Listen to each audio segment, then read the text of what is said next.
Bien, continuando con el capítulo de todo lo que es la evaluación y el movimiento articular, vamos a proceder con la evaluación funcional del movimiento articular. Para hablar de la estabilidad articular activa, antes es necesario mencionar una prueba poco usada como herramienta que es la auscultación. La auscultación nos va a lanzar información valiosa para la identificación de deficiencias estructurales intraarticulares y superficiales. La comparación va a constituir un elemento fundamental para determinar las alteraciones. Esta exploración durante el movimiento de la articulación en diferentes direcciones permite al profesional reconocer ruidos normales o chasquidos, crepitaciones, choques óseos bruscos y asimétricos que en algunos casos se acompañan de dolor. Si hablamos de la de la estabilidad articular activa, es necesario mencionar también a la estabilidad articular pasiva. Esta estabilidad se presenta en una articulación sinovial o diartrodial. Depende de la integridad de todos y cada uno de los elementos que la componen. Vale decir, las superficies óseas, el cartílago articular, la cápsula, ligamentos, tendones y músculos que la atraviesan. Cada articulación muestra diferencias en la estabilidad de acuerdo con la forma y el tipo. Tomamos como ejemplo a la articulación coxofemoral. Es una gran articulación que tiene muchos movimientos y se la compara con la articulación glenohumeral. Ambas van a mostrar una mayor contención ósea por la profundidad del acetábulo, específicamente en la articulación coxofemoral, donde va a alojar a la cabeza del fémur. A diferencia de la cavidad glenoidea, que es casi plana y recibe a la cabeza humeral. La presencia de los movimientos anormales y en ocasiones exagerados es un fenómeno que nos va a indicar de una inestabilidad articular que está debida a deficiencias estructurales en los elementos que he mencionado con anterioridad. Si hablamos de la estabilidad articular activa, ahora propiamente, el hecho de ser activo en este examen permite al profesional comprobar si la acción muscular va a enmascarar o minimizar la estabilidad articular identificada en el examen anterior de forma pasiva.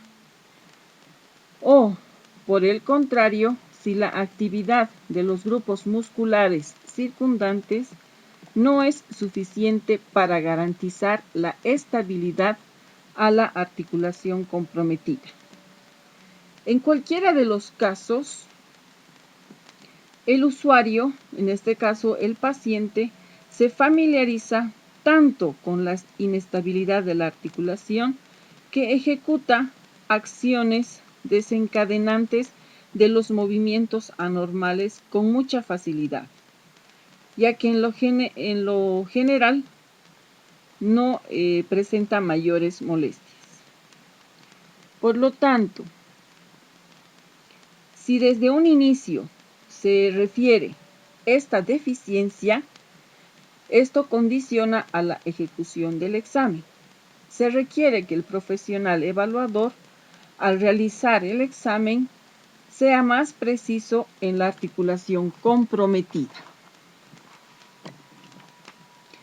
La solicitud durante la ejecución de los movimientos individuales y fisiológicos va a estar fundamentado con la biomecánica. haciendo que éstas sean evidentes con los movimientos anormales articulares y a su vez faciliten la identificación del grado de inestabilidad activa y las van a causar de forma general. El objetivo es el de buscar la estabilidad articular. Si una persona nos refiere que durante una actividad específica, por ejemplo, marcha, carrera, ponerse de cuclillas, presenta una deficiencia, es relevante reproducir esta acción con el ánimo de precisar las características de la inestabilidad y determinar esta si se acompaña de dolor o molestia.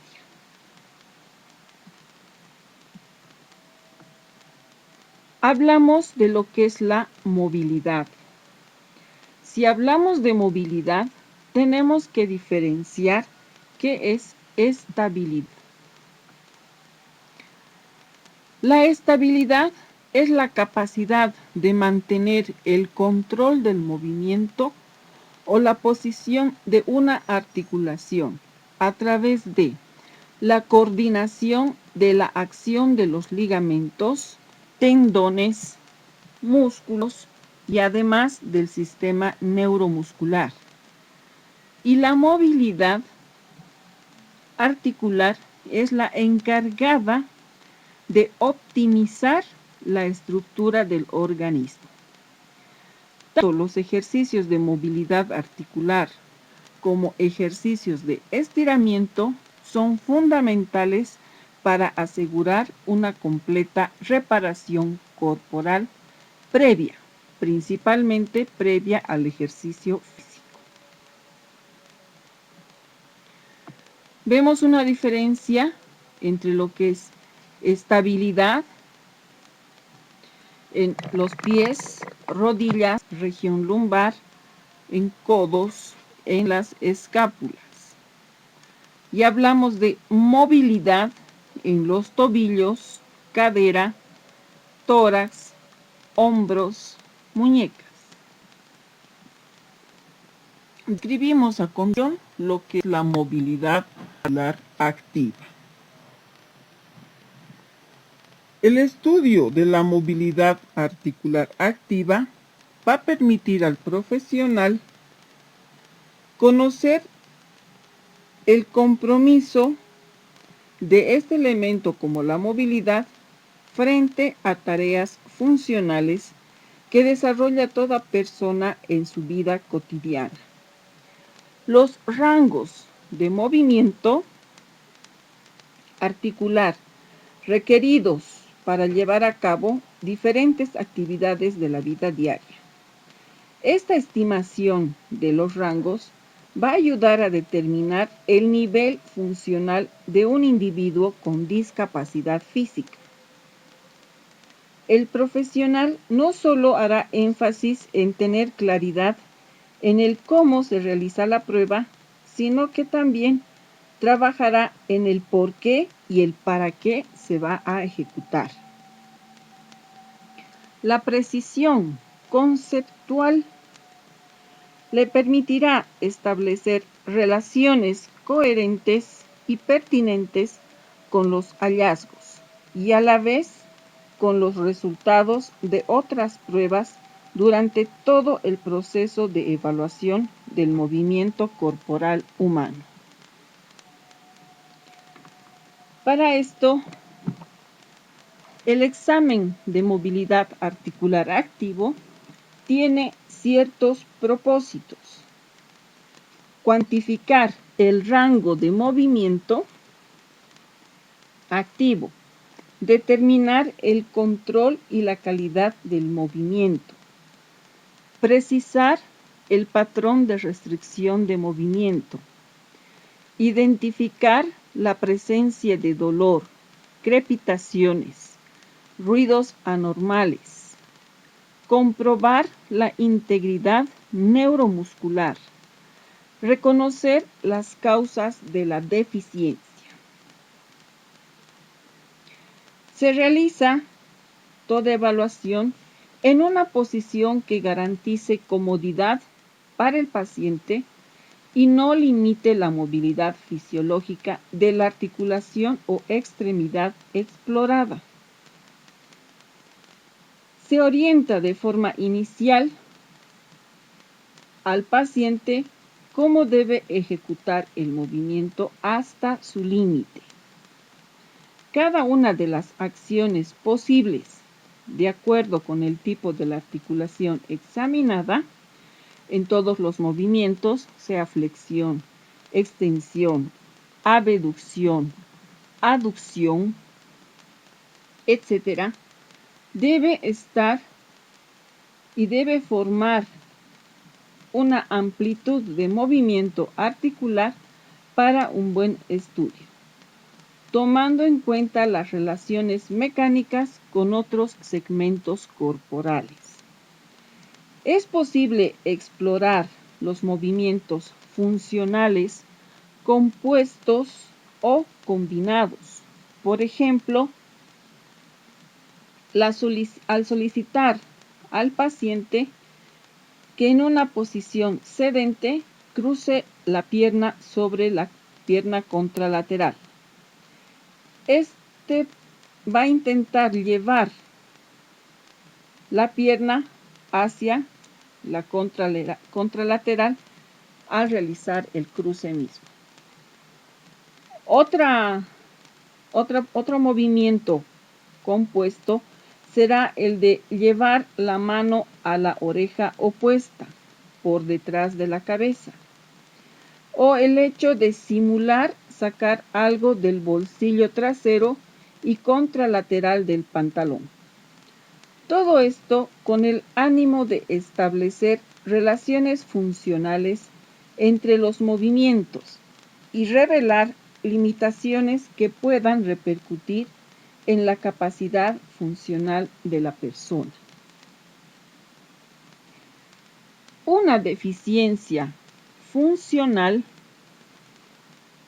en el movimiento articular en cualquier extremidad no solamente altera el desarrollo simple de una actividad funcional, sino que además, como sucede en las extremidades inferiores, puede conducir a anormalidades en la marcha y por ende a elevar el consumo energético. La cuantificación del rango de movimiento articular activo no debe estimarse de manera visual, sino medirse con un goniómetro para conseguir datos exactos y objetivos. Es importante señalar que los arcos de movimiento activos son ligeramente menores que los pasivos. Esto debido al aumento de la tensión de los músculos esqueléticos derivados de su acción voluntaria. Esto tiende a incrementar el volumen muscular. No solamente este factor, sino también es importante mencionar que durante la evaluación de la amplitud del movimiento articular, se debe considerar factores como la edad, el tamaño, la obesidad y la comparación con el segmento opuesto, entre otros factores a considerar. ¿Cuáles van a ser nuestros instrumentos de medición de forma general? Vamos a tener al goniómetro. El goniómetro es un instrumento que está constituido por un transportador de círculo completo, 360 grados, o un semicírculo de 180 grados, con una escala de medición demarcada con pequeñas líneas cada 5 grados. Por razones de precisión, va a constar de 2 barras denominadas un brazo fijo y un brazo móvil. Ambos están sobrepuestos y unidos por un remache que presenta o representa al fulcro. Algunos goniómetros pueden presentar una línea central o indicador en el brazo móvil que facilitará la lectura y lo hace más preciso. El tamaño del goniómetro va a estar directamente relacionado con el tamaño de la articulación medida. Tenemos la línea vertical o línea deplomada, que de forma específica nos ayuda en la evaluación de la columna y la evaluación postural. Tenemos también, como siempre, nuestro instrumento simple, la cinta métrica. Y luego tendremos el inclinómetro. El inclinómetro es un instrumento empleado en la evaluación de la columna vertebral. Este dispositivo está compuesto por un soporte recto sobre el que descansa un instrumento lleno de fluido con marcaciones de 5 grados en una escala de 0 a 180 grados. Este instrumento se coloca longitudinalmente sobre las apófisis espinosas de la espalda del usuario.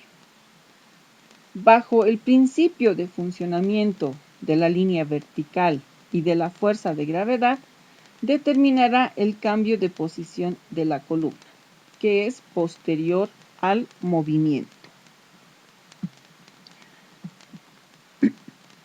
Seguimos hablando en cuanto a la evaluación de la movilidad articular activa. Debemos tomar en cuenta la presencia de dolor, crepitaciones, ruidos anormales durante la excursión del rango de movimiento de cualquier articulación. En este examen determinamos y aclaramos algunas características como las acciones que puedan generar estas alteraciones. El grado de movimiento donde se inicia, la intensidad y la naturaleza del dolor, la localización y el deseo del paciente de mover la región afectan los movimientos compensatorios que desencadenan a los movimientos, impidiendo, entre otras causas. También es importante mencionar el dolor. El dolor puede ser provocado por pinzamientos, estiramientos, rupturas parciales y espasmos del tejido muscular.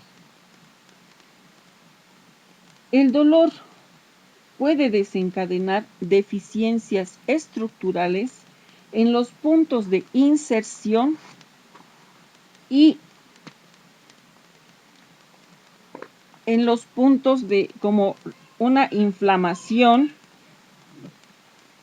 en los tejidos. ¿Cuáles tejidos?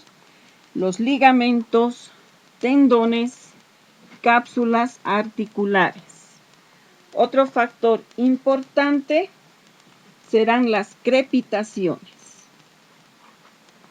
Las crepitaciones son por demás ruidos anormales que pueden deberse a deficiencias estructurales del cartílago articular y de la cápsula. Durante el desarrollo del proceso de evaluación del movimiento corporal humano, sin tomar en cuenta la herramienta de evaluación, es necesario observar todo movimiento activo, comprobar la integridad estructural y funcional del sistema neuromuscular, si es que requiere fuerza y coordinación para producir una acción muscular voluntaria. Esto garantiza la relación directa entre la actividad fisiológica del sistema nervioso y el músculo esquelético.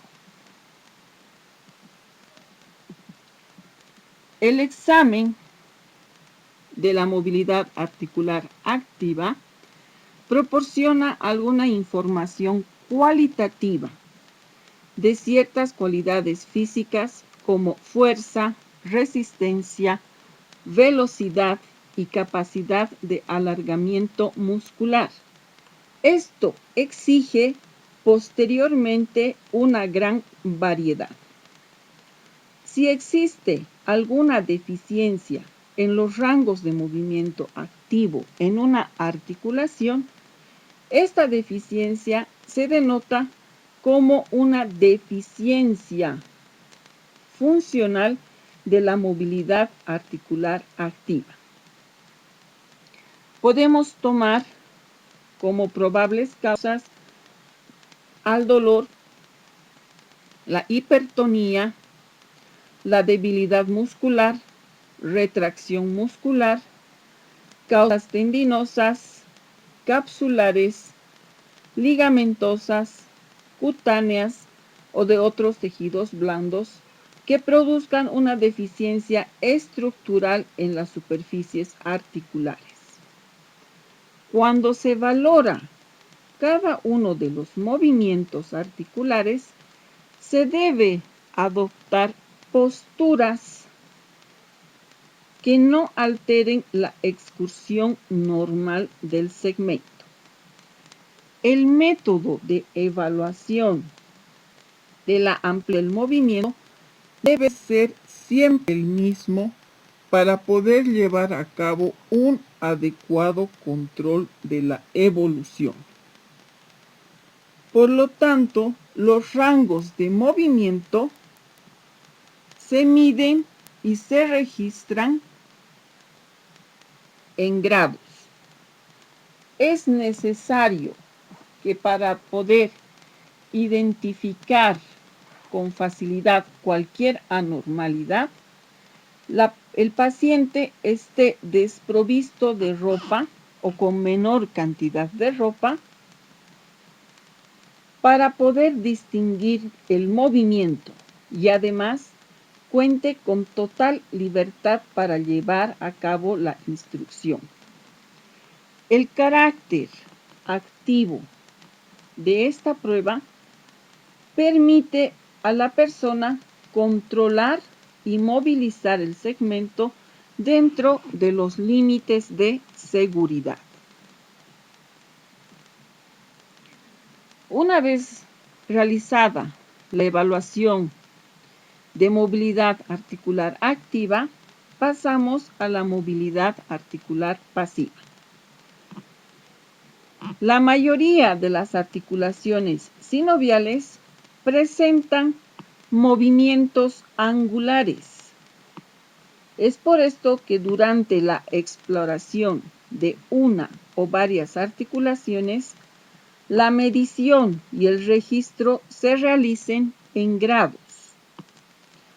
Las amplitudes de movimiento requieren ser medidas y registradas en grados, y algunas, como en el caso del movimiento escapular, en centímetros. De acuerdo a los grados de libertad que presenta la articulación examinada, el profesional valorará cada arco de movimiento. Para esto, sujeta el segmento óseo distal de la articulación y, sin insistir o sin requerir la asistencia muscular activa del paciente, conduce suavemente hasta conseguir el límite del movimiento articular. Esta prueba planteada nos demuestra que el rango de movimiento articular pasivo es ligeramente mayor que el activo. Esto se debe al ligero arco adicional de protección mecánica que las articulaciones presentan en los extremos de cada movimiento, los cuales no están bajo el control voluntario. Se hacen evidentes si se requiere de una fuerza externa adicional, como una ligera presión ejercida por el profesional al movimiento explorado.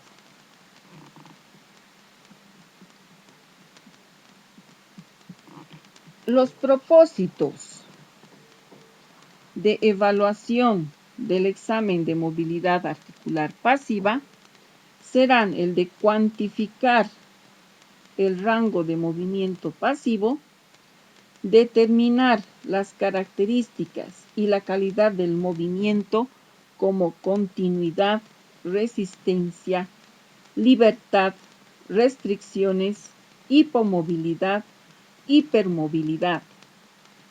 Relacionar el dolor u otras deficiencias con los grados de movimiento en que aparecen y desaparecen. Conocer las causas de la deficiencia funcional mediante la exploración de la sensación final. Y por último, confirmar el patrón de restricción, sea capsular o no capsular. Antes de proseguir con las técnicas de medición, vale la pena aclarar que en esta evaluación solo se pretende conocer la amplitud del movimiento, además de determinar las características y la calidad de la movilidad pasiva que están relacionadas al dolor u otras deficiencias. Esto se demuestra con los grados de movimiento en que aparecen durante la excursión de la acción, identificando el rango de normalidad o la causa de la limitación del movimiento articular. La prueba de movilidad articular pasiva es un método muy sencillo, económico y confiable. Para eso, en fisioterapia tenemos al goniómetro.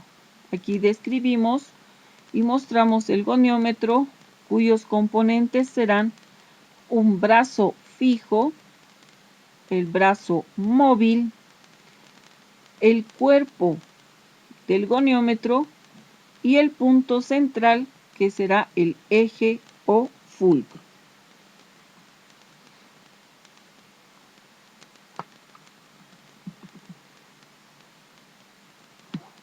Dentro de la técnica de medición tenemos la precisión va a depender directamente de la técnica, la experiencia y la habilidad del evaluador. La técnica de medición con el goniómetro es cuando se ubica este mismo en la cara lateral o anterior de la articulación a ser evaluada, excepto en algunos casos como en la rotación medial y lateral de la cadera. La mayoría de las veces, la barra fija se ubica de forma paralela o perpendicular al eje longitudinal del segmento proximal de la articulación. Y la barra móvil se ubica siempre de forma paralela al eje longitudinal del segmento distal. La posición neutra o cero corresponde a la posición anatómica de las articulaciones, a excepción del antebrazo, donde la posición intermedia entre la supinación y pronación se considera como cero o neutro. A partir de esta posición, el profesional toma como base los valores normales de movimiento para las diferentes articulaciones corporales y determina el grado de movilidad y anormalidad en cada caso específico. Sin embargo, es importante establecer el grado de normalidad o de deficiencia para una persona en particular con la comparación del rango de movimiento de la articulación contralateral que se está evaluando. Para la medición de los grados de movimiento articular, el sistema más reconocido internacionalmente es el de 0 a 180 grados. Vale decir que la mayoría de los movimientos anatómicos se inician desde la posición neutra y alcanza un rango de movimiento específico. Por ejemplo, tenemos la extensión de hombro que parte de la posición de 0 grados y realiza el movimiento hasta los 60 grados como un parámetro internacional. Cuando existe la limitación de los movimientos articulares, es decir, que la acción al ser examinada comienza desde 0 y se interrumpe de forma precoz, se reporta como hipomovilidad. Si se evidencia un excesivo movimiento que sobrepase la posición neutra y el rango anormal de la acción explorada, se conoce como hipermovilidad. En ambos casos, son articulaciones susceptibles de padecer deficiencias estructurales intraarticulares o de tejidos blandos periarticulares. Es necesario comparar con la articulación contralateral para determinar si se trata de una condición fisiológica o de una condición anormal. Vemos aquí en el gráfico la aplicación del goniómetro en la porción central de la rótula, donde ambos brazos se encuentran en posición 0. Cuando es evaluado el movimiento articular de flexo-extensión de la articulación de rodilla, debemos colocar el punto 0 o eje fulcro del goniómetro a la altura de los cóndilos. El brazo fijo debe estar en relación al eje del segmento y el eje móvil en relación al eje de movimiento, en este caso la pierna, para luego solicitar o realizar el movimiento junto con el paciente. Los rangos de movimiento normales en el movimiento articular pasivo dependen de la integridad de las estructuras que conforman la unidad funcional del sistema osteomuscular. Van a depender de la capacidad de elongación del grupo muscular antagonista y del tejido cutáneo que se extiende por el lado de separación de las superficies articulares. Por lo tanto, cualquier deficiencia estructural que conlleve a la retracción o acortamiento de la cápsula, de los ligamentos, los músculos, tendones, fascias y en general el tejido blando circundante, repercute en la disminución de los valores normales de movimiento y por lo tanto en la capacidad funcional de la persona para ejecutar de forma idónea e independientemente sus actividades diarias. La identificación de la causa de las limitaciones en la movilidad articular pasiva y la relación con todos los hallazgos surgidos a medida que progresa el método de evaluación constituye uno de los principales retos que debe tomar en cuenta y asumir el profesional.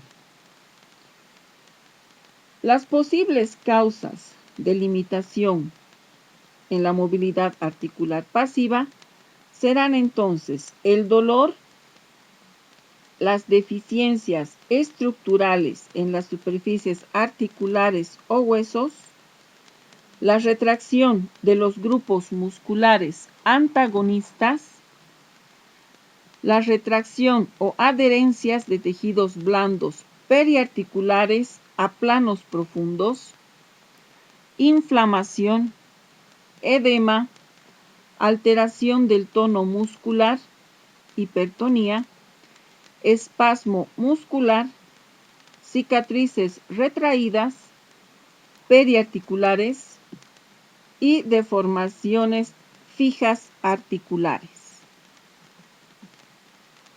Es un reto de mucha importancia que el profesional fisioterapeuta realice una evaluación correcta, adecuada, de cada segmento del cuerpo en el paciente a ser evaluado, dependiendo y a requerimiento de la patología que está presente. Hasta aquí sería un nuevo tema. Vamos a pasar al video de apoyo en cuanto a este contenido y en lo posterior seguiremos con las sensaciones finales.